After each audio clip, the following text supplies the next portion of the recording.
Becky, thank you so much for coming. Ever since we talked on the phone, I've been so excited to meet you in person and to have you here because we're both home economists back from the day when it was called home economics. And I think we have so many of the same concepts and beliefs that life skills is really what home economics is all about. And I think some of that's missing in today's world. I agree, and I'm so excited to be here. Thank you for coming. We talked about what you could talk about today, and of course we could do a whole semester's worth of classes because that's how you taught for many years in the home economics department. But you know, that dreaded spring cleaning, and I was asking you, do you know where that term came from? I don't know how you wait and clean Has to be one from time the a pioneer days of the Texas Panhandle. I don't know, the Dust Bowl. Well, and it does seem like it'd be ideal if we could take 1 week and just take everything apart. But even when I was reading through your notes, I realized this would take weeks. And people would get discouraged. So you're going to share some tips with us that maybe we'll want to do some one day, some the next day, and your best advice was clean on Monday and go to the spa on Tuesday. Right. I like that. Work extra hard. That's great. Well, let's start with what I think would be the dreaded windows because I don't like to clean windows. You know, I think whenever we get our windows clean, that's half of the work, especially if you have a lot of windows in your home. So, and I have found just from trial and error that these window cleaning pads, you put them on a wand and you spray your window and then you wash the window with the pad that's on the wand. Oh. And then you spray it off, and it's just this sheeting action that just completely. Of course, that's for outside. That's for the outside windows. Do you suggest doing outside first and then inside? Yes. Okay. And it's so simple. I mean, it's almost fun to do that because it works so well. Just have the water hose out and there. you're not looking and trying to, get that one little spot and that one in. So, but on the inside windows, I have a little recipe that is less than a penny to make for a window cleaner for the inside and mirrors, and you glass, call it whatever. glass sparkle. Glass sparkle. And but first, before I talk about that, if you will dust your inside windows with microfiber rags, and before you ever try to spray anything on, what streaks the windows is the dust and the grime that's on the inside that you're trying to get off with the, window cleaner product. So this helps so much, and sometimes, like on china cabinets, even mirrors, this is all you need. You don't have to use a product, a liquid product on it. Yeah. And then my other trick is to use coffee filters to, we've used newspaper for years. Oh, yeah. Sometimes it My kind of gets mother black always did. on your hands. These work as well because they're very absorbent. And it's the same type of paper fiber. Yes. That's a good tip. I still feel guilty when I don't use newspapers because Mother always did. Right. I know it. And I don't like to keep them in the house. I don't like to keep them around. So the coffee filters, you can also use these coffee filters between like your plates and your china cabinet, whatever, because they're just good for a lot of things. They are. And they're clean and white. Okay. We're going to show where you're getting all this because this is such a clever way to organize your cleaning supplies. Right. You want to show that right now? Yeah, let's do. This is just a cleaning 5 product gallon organizer, and this is oilcloth, and it's I found this at an antique store. It goes over just a 5-gallon bucket, and you can carry it from room to room. So that's what I like. Very handy. You don't have to think, oh, is there bathroom cleaner under the girls' bathroom cabinet? Or, because it's just all right there here together. You and can so just take one to thing. me, that makes things a whole lot easier. Okay, rather than mix this up, go ahead and just tell us what goes in the sparkle cleaner. So distilled water, because if we use our, I don't know about your water, but our water is full of minerals and doesn't do the job real That's well. true in lots of places. And so it's, just fill it up to the top with the distilled water, and then you use a teaspoon of rinse aid and a teaspoon of rubbing alcohol, and then a teaspoon of dishwashing liquid. Is this rinse aid much like we put in our dishwasher? Yes, that's what this is That's what for. it is? And Okay. these all came from like a dollar store, and so whenever you make this, it lasts a while, and it's less than a penny for this. And you can put it in a cute little spray bottle, you know. Just something that's handy to use. Yes. Also, rubbing alcohol is a good cleaner, and it's good on glass. Sometimes Even if you don't mix the other products with it. right, So alcohol. sometimes, and this isn't a spray bottle, but sometimes I just use it on like a microfiber rag just on my china cabinet glass doors Yes. and whatever, and I spray it directly on the rag, because any product, if you get it around that wood, can. That's a good point. Okay. Now, you know, besides the windows, I guess the next problem or issue is attacking the big appliances. Big appliances. Yeah. And they collect so much dust, and you know, stoves and refrigerators get kitchen grease that's in the air. And so I think with all appliances, the first step is to move the appliance out and, you know, get your husband to help you. Get some help. And sweep back behind it, mop back there, get it clean with your favorite disinfectant. That I have a disinfectant a couple that I like, that it can be used on wood floors, tile, anything. And so I just use that on everything. And then check those cords to your To the appliances electrical. and make sure that they're not frayed or nothing's been chewing on them, or, you know, sometimes they just get brittle and crack. Well, yes, And so while especially they're in the pulled drier out- climates. That's a good point. Right. So while they're pulled out, we need to do that before we go any further. And then, of course, wash it off.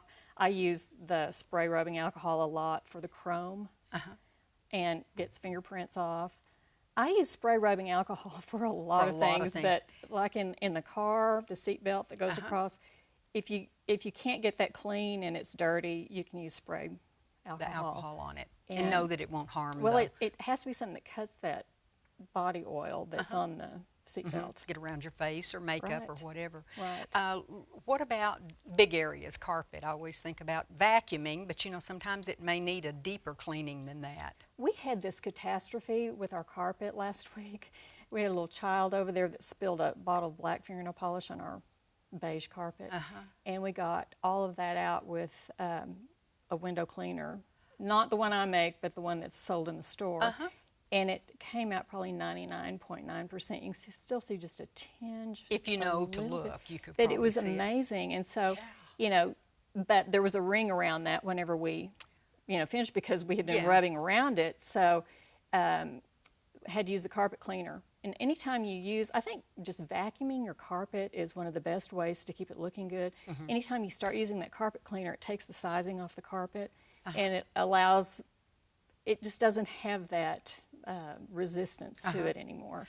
I know I had a guest on one time that talked about the wet versus dry carpet cleaning, and it certainly does look beautiful when it's first clean, like with the wet, but that seems to attract, not immediately, but he said eventually that it starts to attract the dirt, and rather than it coming off as easily or as quickly, it sort of starts building up. Right. And I had never thought about that. So we just use that every now and then.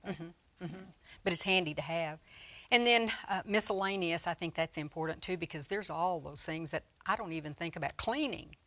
And like you mentioned, the electrical cords to even my mixer, where it goes from the appliance to the wall, it certainly was built up with, kitchen grease and kitchen products, dirt, and I hadn't even thought about cleaning those. or lamps, anything, whenever you're doing like vacuuming a big area and you're moving furniture, always check all those. We have junk piles and Yes, we do. in every room. That's a good time to tackle those junk piles and just start throwing away. And my mother always used to say, you'll feel better if you get that closet cleaned out, or if you get that drawer cleaned out. And she's right. I do feel better after I get it cleaned out. Oh, sure, yeah. And 9 out of 10 times, I won't ever miss what it was I got rid of or donated or, threw away, Right. whatever. Yeah, I think, but that's hard for some of us who are hoarders. Right. Yeah. And then smoke alarms. Check your, change your filters in your HVAC unit and all that. Also check the batteries on those smoke alarms.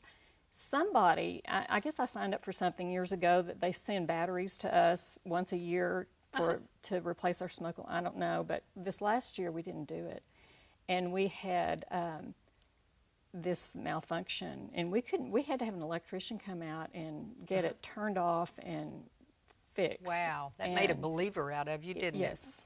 But it could have been a lot worse, Yes. so I'm glad. One thing, and we might mention before we go, you mentioned about having magazines for inspiration. What are we trying to be inspired to want our house to look as beautiful as those? Right, if we as clean as those. I have to do this just to kind of get me in the the cleaning mode.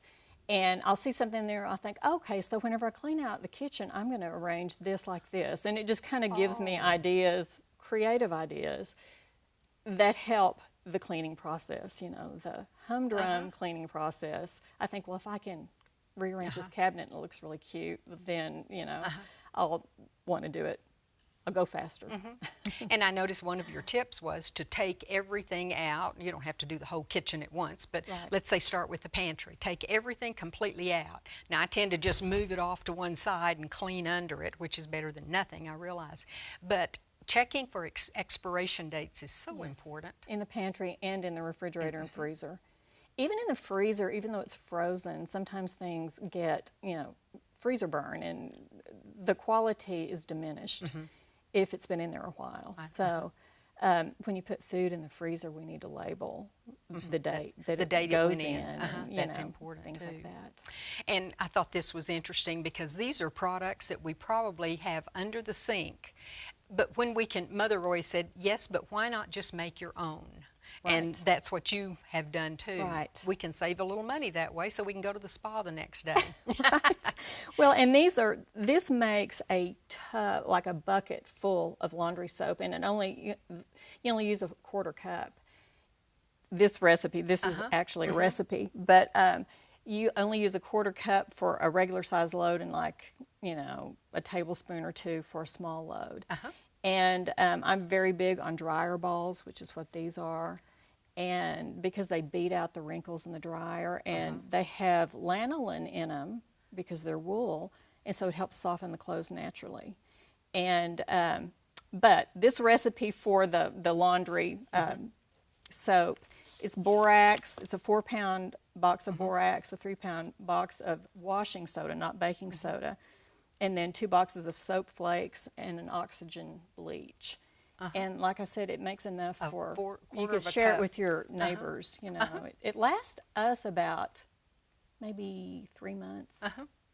Well, and I was thinking too, as you were talking about that and the laundry and the dryer fluff balls, what a great gift this would be for someone just moving into your neighborhood, or someone who's lived there like me forever, and it would be a great gift to present to someone with the handmade products. And this looks like ivory snow used to look. And it smells, it brings back a memory whenever I smell it, and it smells like baby clothes. And so the fabric softener that I use, and I also have that recipe, is it's just your favorite fabric softener, but I use the one that's baby scented.